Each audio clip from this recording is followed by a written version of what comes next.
নেতা কর্মীরা যদি সচিবালয় ঘেরাও করে আপনাকে চ্যালেঞ্জে নামায়, এর দায় কিন্তু আমি নিব না। রাষ্ট্রপ্রদেশটাকে বলতে চাই, নুরুল আকবরের উপর হামলা হয়েছে, এখনো পর্যন্ত দুঃখ প্রকাশ দেখি নাই, কোন সহমর্মিতা প্রকাশ করেন নাই। তার মানে আপনার নির্দেশে এই ধরনের হামলা হয়েছে। আপনি নুরুল আকবরের উপর যে হামলা হয়েছে সেই ঘটনার দায় নিয়ে অনতিবিলম্বে পদত্যাগ করে, অন্যথায় ক্ষুব্ধ নেতা কর্মীরা যদি সচিবালয় ঘেরাও করে আপনাকে চ্যালেঞ্জে নামায়, এর দায় কিন্তু আমি নিব না। স্পষ্ট কথা, এর দায় কিন্তু আমরা নিব না।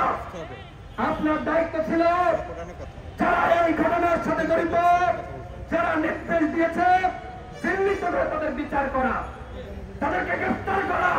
এখনো পর্যন্ত সেনাবাহিনী এবং পুলিশের যারা এই ঘটনার সাথে জড়িত, এতদিন পার হয়ে গেল, একজন কেউ কেন গ্রেফতার করতে পারলেন না।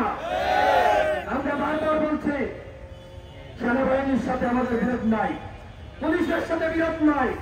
আমরা পুরো সেনাবাহিনী এবং পুরো পুলিশ বাহিনীকে দোষারোপ করছি না, কিন্তু যারা নুরুল আকবরের উপর হামলা করলো, আমরা কি তাদের গ্রেফতার দাবি করতে পারি না?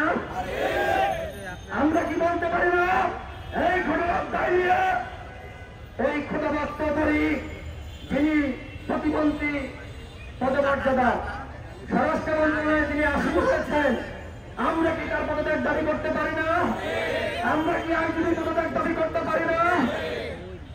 আমি যতটুকু তথ্য পেয়েছি, আইনজীবী খোদাবাদ চৌধুরী এবং স্বরাষ্ট্র উপদেষ্টা তারা জানতেন যে নুরুল আকবরের উপরে হামলা হচ্ছে, তারা জানতেন, তারপরেও তারা এই ঘটনা থামাতে যাননি। তার মানে তাদের কাছে যখন জিজ্ঞেস করা হয়েছে তারা বলেছে ওকে সাইজ করে দাও, অর্থাৎ তাদের নির্দেশনে নুরুল আকবরের উপর হামলা হচ্ছে, আইনজীবীকে পদত্যাগ করতে হবে, খোদাবাদ চৌধুরীকে পদত্যাগ করতে হবে, স্বরাষ্ট্র উপদেষ্টাকে পদায় নিয়ে পদত্যাগ করতে হবে। আমরা আমাদের দলের পক্ষ থেকে বলেছিলাম যে যদি এই ঘটনার বিচার না হয়, যদি কাউকে গ্রেফতার না করেন, তাহলে আমরা কিন্তু যমুনা সচিবালয় ঘেরাও করবো। মানে আমাদের ক্ষুব্ধ নেতা কর্মীরা তারা বলেছিল, কেন্দ্র সরকারের পক্ষ থেকে আমাদেরকে বারবার বলা হচ্ছে সামনে নির্বাচন, দেশে বেশিরভাগ সুযোগ পায়, অরাজকতা সৃষ্টি হয় এবং দেশ আনস্টেবল হয়ে যায়, এরকম কোন কর্মসূচি না করার ব্যাপারে আমাদেরকে অনুরোধ করছে।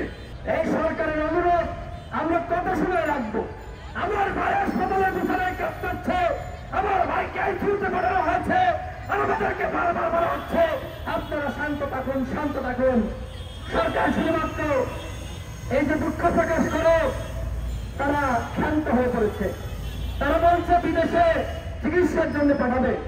এই ঘটনার এতদিন পরেও কেন সরকার প্রধান ঘোষণা দেওয়ার পরেও নুরুল আকবরকে উন্নত চিকিৎসার জন্য দেশের বাইরে পাঠানো হলো না? আমরা তথ্য পেয়েছি সরকারের একটি মহল তারা নুরুল আকবরকে দেশের বাইরে পাঠানো হোক, এটি তারা চায় না।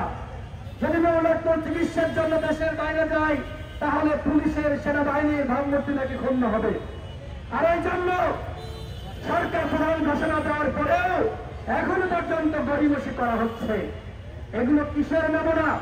এগুলো প্রতারণার নমুনা। অন্তর্বর্তীকালীন সরকার জনগণের সাথে প্রতারণা করলে সেটি আমরা বরদাস্ত করব না।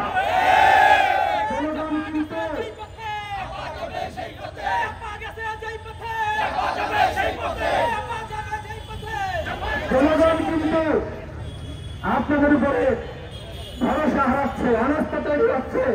যদি জনগণের আস্থা ফিরিয়ে আনতে চান, তাহলে জনগণের যে প্রত্যাশা, আওয়ামী লীগকে যেমনিভাবে নিষিদ্ধ ঘোষণা করেছেন, আওয়ামী লীগের সাংগঠনিক কার্যক্রম বেআইনি ঘোষণা করেছেন, একইভাবে আওয়ামী লীগের দোষর জাতীয় পার্টি সহ 14 দলের বিরুদ্ধে ব্যবস্থা নিতে হবে, তাদের সাংগঠনিক কার্যক্রম নিষিদ্ধ ঘোষণা করতে হবে, বিচার হবে। বিচারের পরে যদি আদালত মনে করে আওয়ামী লীগ, জাতীয় পার্টির 14 দল তারা ভিন্ন নামে তাদের নেতা কর্মীরা রাজনীতি করবে, আমাদের কোনো আপত্তি নাই। কিন্তু বিচার শেষ হওয়ার আগে আওয়ামী লীগ, জাতীয় করতে পারবে না। আগামী নির্বাচনে তারা অংশ নিতে পারবে না। যদি আওয়ামী লীগকে, জাতীয় পার্টিকে কেউ নির্বাচনে অংশ নেওয়ার সুযোগ দিতে চান, তাহলে আমাদের রক্তের ভর্তি সেই সুযোগ দিতে হবে। কোন অধিকার পরিষদ আমি আমাদের দলের এবং অন্য সংগঠনের সকল নেতা কর্মীকে সোচ্চার এবং সতর্ক থাকার আহ্বান জানাচ্ছি। একই সাথে যে তদন্ত কমিশন গঠিত হয়েছে তারা 30 দিনের সময় নিয়েছে। আমরা তাদের উদ্দেশ্যে বলতে চাই, কোন চাপের কাছে নত করে আপনারা তদন্ত করবেন না, আমরা সেই বিশ্বাস রাখি। আপনারা একটি দৃষ্টান্ত তৈরি করুন যে বাহিনী হোক আর যেখানকারই হোক অন্যায় করে কেউ তো আর পাবে না, সেই দৃষ্টান্ত আপনারা তৈরি করুন। অন্যথায় যদি জনগণের বিরুদ্ধে কোন প্রতিবেদন আছে, জনগণ কিন্তু প্রত্যাখ্যান করবে। সরকারের উপরে আমরা অনর্থ সৃষ্টি করতে চাই না, আস্থা রাখতে চাই। সরকার সংস্কার করুক, সরকার বিচার করুক, সরকার সকল দলের অংশগ্রহণে আবার সুষ্ঠু নিরপেক্ষ নির্বাচন করুক। আমরা সরকারকে সহযোগিতা করতে চাই, কিন্তু সরকারের পুলিশ, সরকারের আইনশৃঙ্খলা বাহিনী, সরকারের সেনাবাহিনী আজকে আমাদেরকে মেরে রক্তাক্ত করবে। আর আমরা কত সময় আমরা বেদনা বুকে চাপা দিয়ে সরকারকে সহযোগিতা করবো? আপনারাই বলেন। সরকারকে বলবো, গণ অধিকার পরিষদ এখনো পর্যন্ত আপনাদেরকে সর্বোচ্চ সহযোগিতা করেছে। আপনারা এই ঘটনার বিচার করে আপনারা আমাদেরকে সর্বোচ্চ সহযোগিতা করেন।